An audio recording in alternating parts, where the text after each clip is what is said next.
Welcome back to the social science class, economics, chapter number 2, people as resource. This class is part 2. In the previous class, we have done the various topics like the introduction of the people as a resource, and people become as a resource if they are skilled. They have ability for the productivity. But if the people are unemployed or unskilled or uneducated, they become a liability for a country. We have introduced some of the important terms like the human capital. Human capital is referred to same as people as resource. That is, the human beings, they present themselves in the form of asset for the country, not in the form of liability. And the GNP, that is a gross national product, which includes the income earned by the citizens and companies abroad, but does not include income earned by the foreigners within the country. And GNP does not include the services used to produce the manufactured goods because their value is already added in the finished product of the any on the price of the finished product of any commodity. And the population, the educated and the healthier population, that is advantageous because they become as an asset for the country. Economic activities. Under the economic activity, we have done the three types of economic activity, that is primary sector, secondary sector, and tertiary sector. Primary sector are those sectors which are agricultural sector and they depend on the use of natural resources. Secondary sector are the manufacturing sector like the industries. Tertiary sector are referred as an service sector.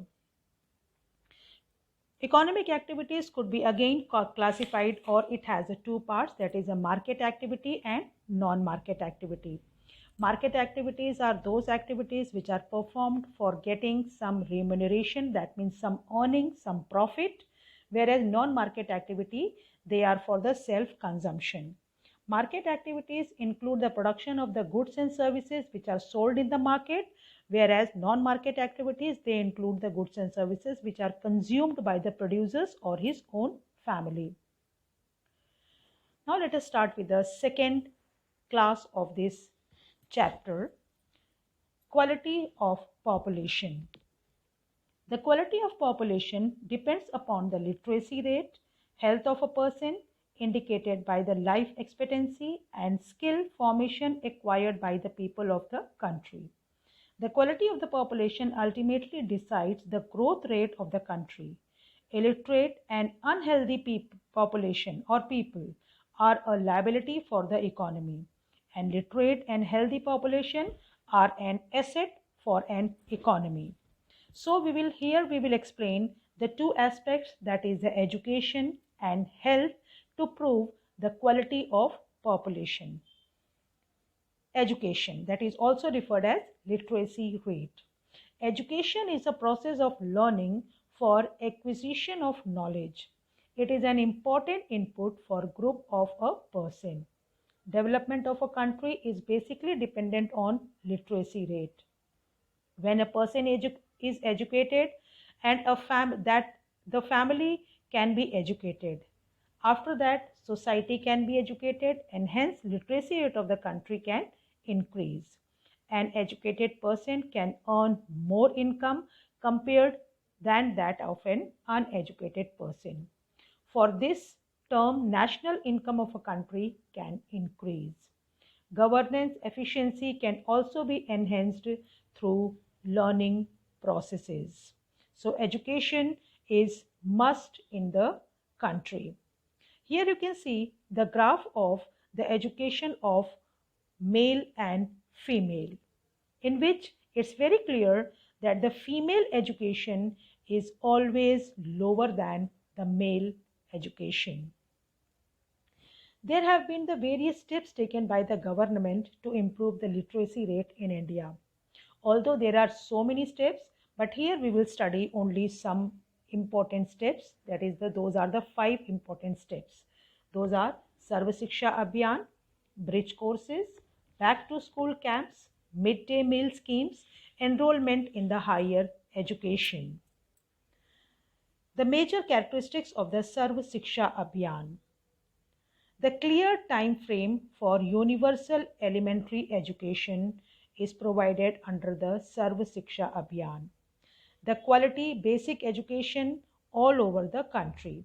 Promotion of social justice through basic education is provided. Effective involvement of many institutions are there.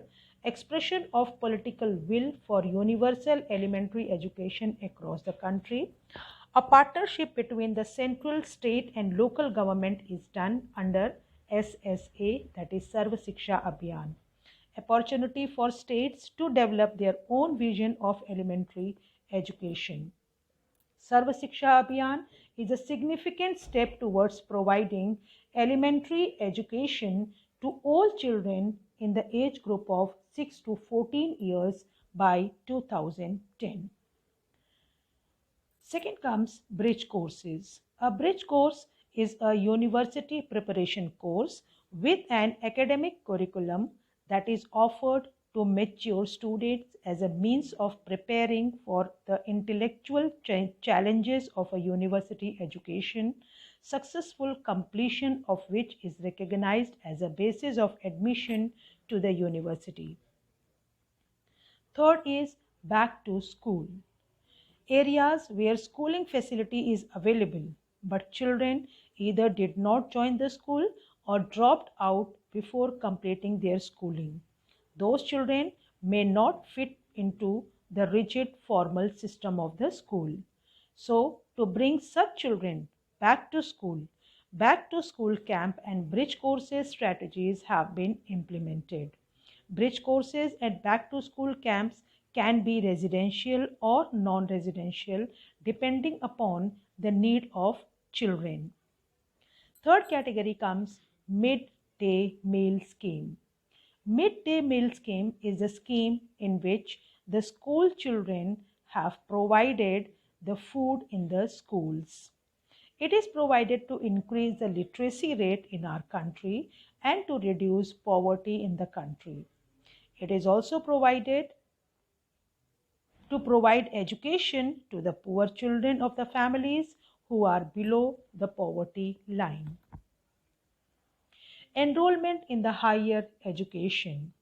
According to the 10th plan, endeavored to increase the enrollment in the higher education of the 18 to 23 years age group from the present 6% to 9% by the end of the plan period. The strategy focuses on increasing access, quality, adoption of state-specific curriculum modification, vocationalization, and networking on the use of information technology.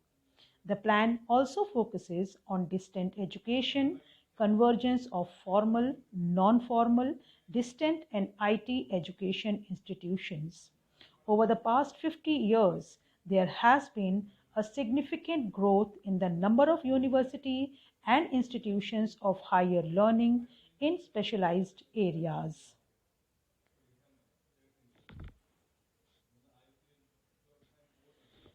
The second aspect to make the population as an asset is the health. Health does not mean survival only. It concerns physical, mental, economic, and social well being of an individual as well. An investment in health not only improves the quality of life but also a part of human resource development, which in turn affects the economic and social development of the country. The health of a person helps him to release his potential and the ability to fight illness. An unhealthy person becomes a liability for an organization or the country. So, a wide range of activities are covered under health, such as population control, family welfare, prevention of food adulteration, drug control, immunization, and eradication of major communicable and non communicable diseases as health concerns. In India, states like Bihar and Uttar Pradesh have few medical colleges. These states have poor health conditions. On the other hand, various states are there like Karnataka, Andhra Pradesh, Tamil Nadu, and Maharashtra, which have a majority in number of medical colleges with 81 medical colleges out of 181 in the country. In India, infant mortality rate has come down from 147 in 1951 to 34 in 2016. Crude birth rates have dropped to 20.4 and death rate to 6.4 in 2016. And crude birth rate is the number of living births occurring in a given geographical area per thousand. The next topic comes unemployment. Unemployment is a phenomenon that occurs when a person wants to do work but unable to find work. Unemployment is liability to the nation. It leads to wastage of manpower resources. Unemployment could be divided into two categories: rural unemployment and urban unemployment. Rural unemployment again has the two parts, that is seasonal unemployment and disguised unemployment. And urban unemployment has the part educated unemployment. Let us describe the seasonal unemployment. Seasonal unemployment means it is a type of unemployment under which people are employed during some parts of the year and remain without work during the rest of the year owing to the seasonal nature of work. For example, agriculture in India is a seasonal activity. During the harvesting and sowing season, more laborers are required, but after the season is over, these laborers become unemployed. Some industries also provide work only for a particular season, like the sugar industry, etc. Disguised unemployment. Disguised unemployment is a situation in which more people are engaged in an activity than required. The people who are actually engaged in such an activity appear to be employed but are not fully employed. In such cases, even if the surplus laborers are removed from work, production does not fall. In India, the problem is particularly acute in agricultural sector. For example, to cultivate a field, only 4 persons are required. But if 9 workers are working, the additional 5 persons are considered as disguisedly unemployed. It is also known as underemployment. There are the various factors which are responsible for such type of unemployment, like over dependence on agriculture, absence of alternative employment opportunities, and lack of diversification of agriculture. Educated unemployment. Educated unemployment is seen in the urban areas. As studied earlier, education improves the quality of human resources. But if the spread education is not planned according to the needs of economy, it can create an army of educated unemployed. In India, educated unemployment has become a common phenomenon. Many youths with matriculation, graduation, and post graduation degrees are not able to find work. India has failed to balance its education policy according to the needs of the economy. There is surplus of manpower in certain categories while there is a dearth of technical skills in other sectors. So let us see that what are the various effects of unemployment.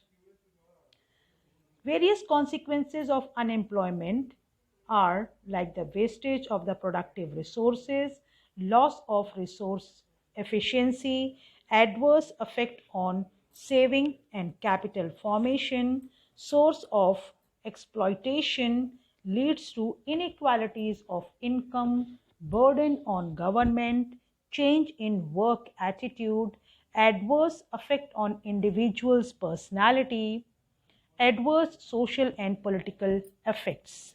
Beside that, there are some in your book also, like the wastage of the manpower, that is a wastage of productive resources, and even though you can mark some more, like the feeling of hopelessness, despair, inability of educated people, increase in the economic overload, quality of life of an individual as well as of society is adversely affected due to unemployment, and overall growth of an economy, it affects the overall growth of the economy of the country also, which indicates which is the indicator of depressed economy. It also wastes the resources. So although there are the many consequences of unemployment, you will take some of the important to explain them to make your 5 marker answer. Let us see some of the important terms which we have introduced in this chapter, like the infant mortality rate. Infant mortality rate means it is the death of a child who is under 1 year of age. It is measured by the number of death of children under 1 year of age per 1,000 live births. Birth rate, it is the number of babies born there for every 1,000 people during a particular period of year. And death rate, it is the number of people per 1,000 who die during a particular period of time. Employment scenario in the 3 sectors. Now let us see that what is the effect of employment on these 3 sectors. In primary sector, there is more demand for labor as in agriculture, and more people are engaged in this sector. In secondary sector, is more number of people are engaged and is provided a lot of employment opportunities.